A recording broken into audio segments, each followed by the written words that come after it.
I don't even know where to begin, Brandon. There's so much to talk about. The crazy news that broke this week about Chael Sonnen and Wanderlei Silva. We're going to get into that in just a second. But let's start with last weekend's UFC 173.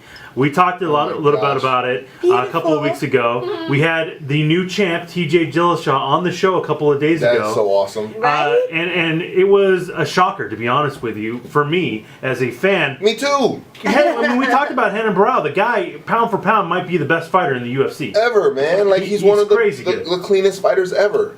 I would have lost the house and I would have lost everything. Yeah. Because I would have bet. You know, there was a side bet. Sure.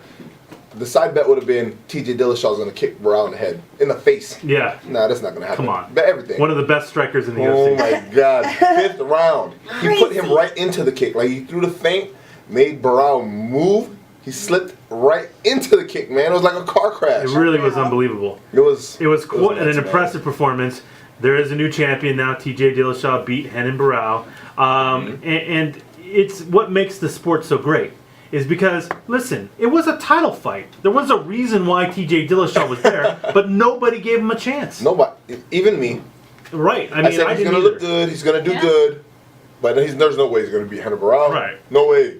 Hey, listen, if Chris Weidman can beat Anderson Silva twice, really anything can happen. Yes. Dos veces. Yeah, I mean, For so Mexican fans. that was it was shocking, but yet it wasn't because TJ Dillashaw is good, and you said that. Yeah, he's been on fire, man. Like, he looks great, dude. He's so impressive, man. Like, for a fighter, most fighters take time off, go find themselves, and come back and do that. Mr. Lawler, perfect example. Right. You know, TJ just kind of did this while he's been fighting, man. He found himself while he's been fighting. Yeah. And you know, one of my favorite things is that he's done or said so far is the fact that he did give props to Mr. Dominic Cruz. Yeah, we talked to him about that. That was cool, man. Yeah. That was super cool. Yeah, I said to him, listen, do you want an immediate rematch against Renan Barão? And he said no, because I dominated him. He goes, why would I fight a guy that I That dominated? he beat on. He goes, he's got to work his way back Yes, up. sir. Wow. And he said, I'll fight anybody. And I said, well, what about the guy that never lost the belt? I said, Dominic Cruz is going to be coming back. Yeah. He's cleared for sparring now, ladies and gentlemen.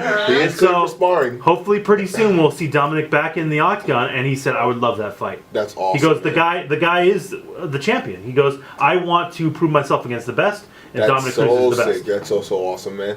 That's so awesome. Right. That's good to hear, man. And I'm telling you right now, that is a fight I would die to see. Yes. The footwork would be amazing in that Like, fight, I don't know man. that they'd ever punch each other because their footwork is so good.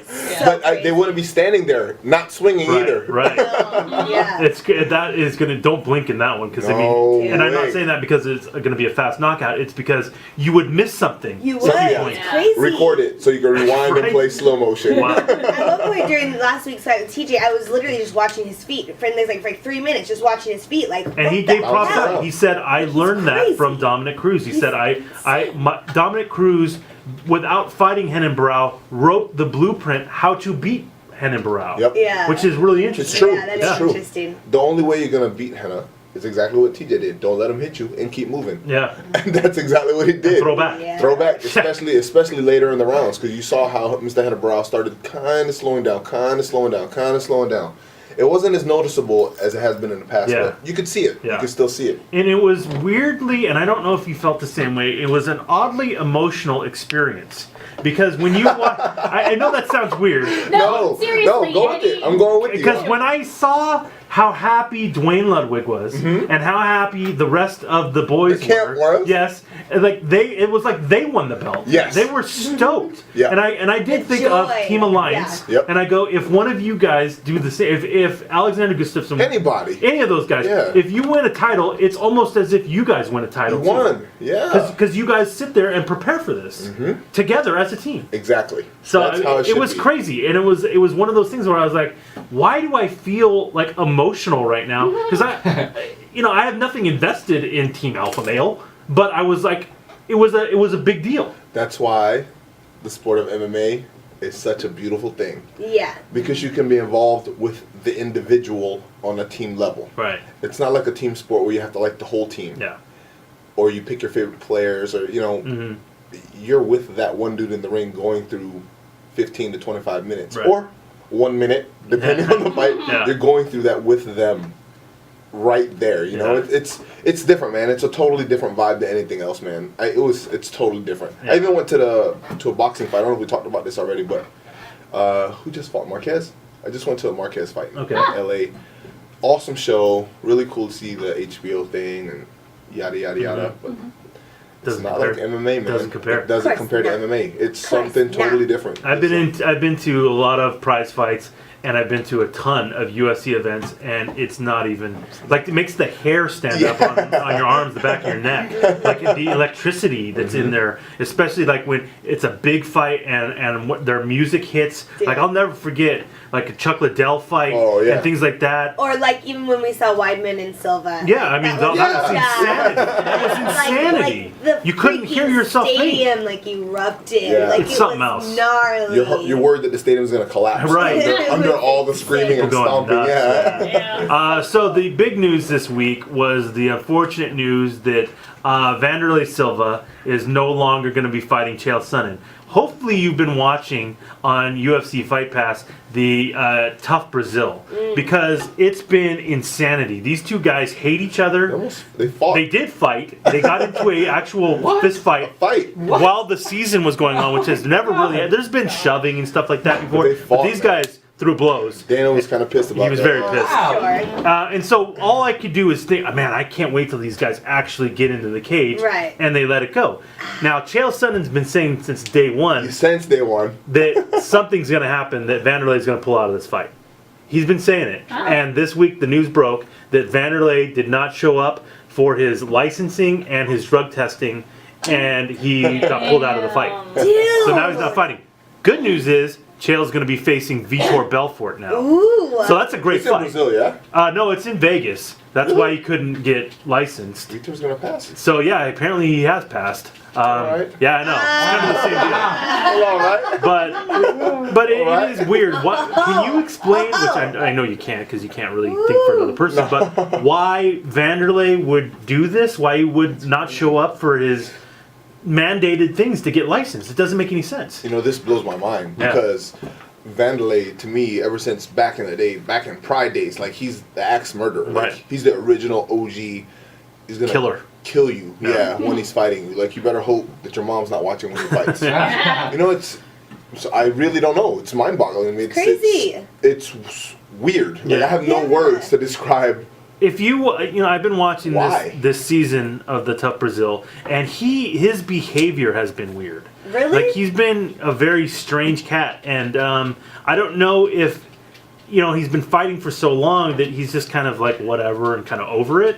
But I mean, if you sign the deal, you sign the contract that you're going to get into the octagon and fight, then you got to do the proper steps, because that's another thing that a lot of people don't think about U.S. fighters, that there are a lot of steps that you guys have to do to get licensed and drug testing, all that stuff. I didn't know that. I figured you guys were all licensed already. I didn't know how that worked. We have to get licensed once a year. We need blood work every fight. Oh, wow. You have to have certain tests every year, and it's a calendar year, not a fight year. Well, I guess it is a fight year. Is it? It's from when you get it done. Oh, okay. Full calendar year from then. Gotcha. So yeah, there's a lot of tests you have to take all the time. You always have to do your eyes, ears, hearing, and physical. You always have to do.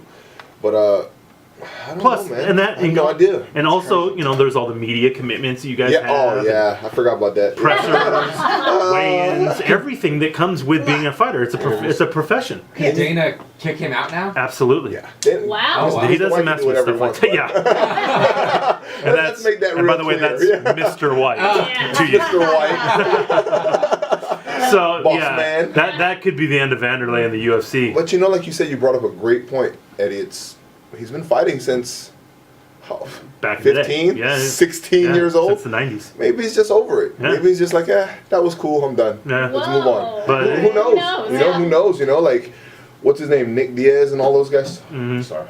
But it's just, I would like to talk to him. Yeah, I would like to talk to him. I want to hear what the reason Not on the radio, not on an interview. information. Yeah, I would just like to talk to him and maybe get the inside scoop. And What's up? there has been rumors that Vanderlei may be using some performance-enhancing stuff. That's why he didn't want to take the test. Got it. Things like that. But who knows? I mean, you never know. But Vitor versus Chael is a hell of a fight. It's better. It kind of is. I like it better. Vitor is a higher level fighter right now. Right now, yes, sir. And so him against Chael is a legit fight, and I'll pay to see that. On that. I for sure will watch that. Very interesting stuff. All right, let's talk about the fights this weekend, because it's weird. There are two... Wait, we skipped over one from last week. Oh, you want to talk about what, DC and Hendo? That one. Just that little fight? Just that little old one. I don't want to talk about that. It's hard to talk about because we're all big Hendo fans, as you are, and to see him get ragdolled by DC like that was kind of hard to watch. So bad. It was hard.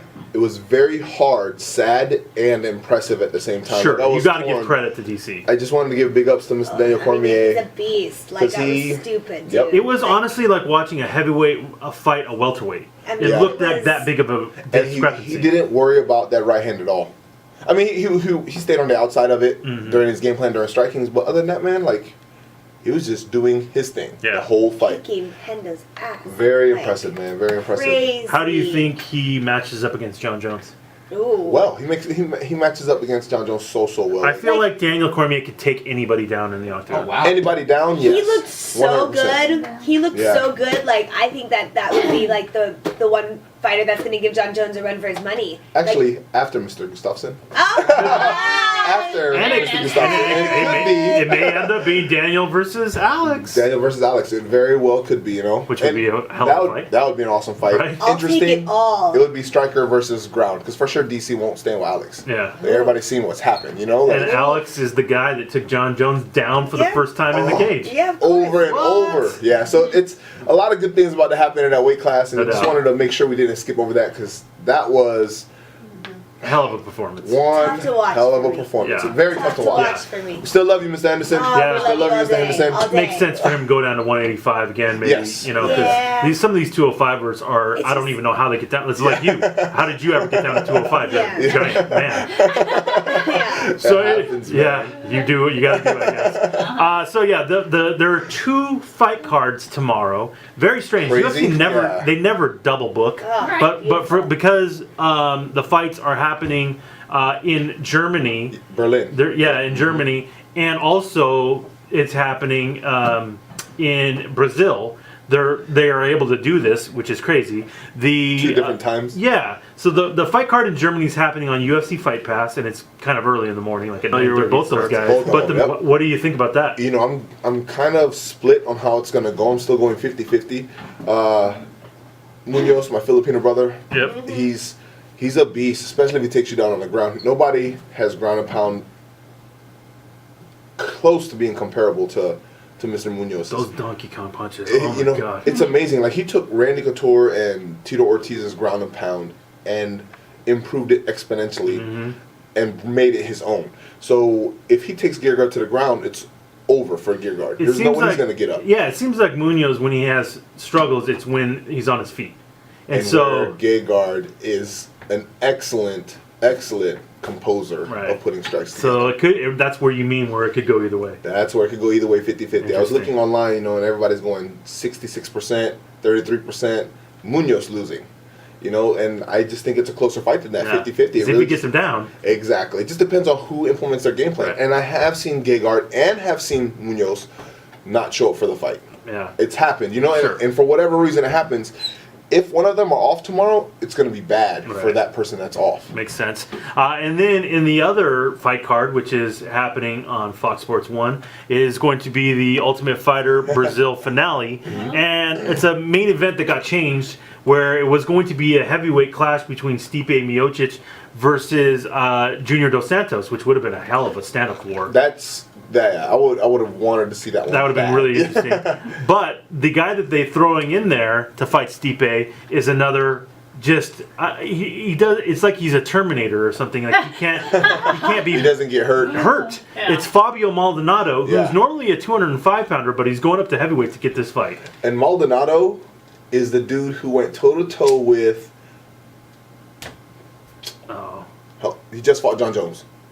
Glover Teixeira. Glover Teixeira. He went toe to toe with him for 3 rounds and almost knocked out Teixeira after being handed for the first 2 rounds. That guy, you can punch him in the face for 15 minutes and he's not going down. It's weird. He just wipes his chin, wipes his face, shakes his head, and goes forward. It's weird, man. It's like when guys have chins like that, and you can point to, Roy Nelson and a couple other guys, that it's a bizarre thing. Like, I don't scary. understand it. That's when you're really thankful that people like this are nice guys that fight for a living. I think about every Friday. I think that. Thank God these people are nice. Right? So that's going to be a really interesting fight card. Stand up. Yeah. No ground. Oh, It's gonna be there's stand no up. ground. And they're just going to throw, I think. For sure. And we know Stipe. You know Stipe Stipe's a pretty good well. dude. Really good dude. But his stand-up game is really good. It's beautiful. It's like Alex. I think he's like maybe one notch underneath Alex's hands. That's it. He's not as fast, but he hits hard, if not harder. Alex. So it's going to be interesting to see, man. Super interesting. And man, the other guy, Maldonado, hasn't been up to heavyweight in a long time. Yeah, man. that's going to be interesting. Luckily, Stipe is not a giant heavyweight, so I mean, it's kind of should be somewhat fair. So we're going to be 230 class needed. Jeez, amen to that. 230 class needed. Yeah, that's all you, Brandon. So we're going to be watching the fights tomorrow night at Harrah's Rincon with Hoist Gracie and Nick Diaz. And Nick Diaz is not texting me back. He's Just to let he's sleeping or something. So sleepy. Whatever. Late night. So it's going to be fun. Brandon, as always, pleasure. And we'll talk to you next week about Thank the you results guys of these very fights, much. man. All right. The Chargers have signed a very important player. We're going to tell you who it is next in Sports.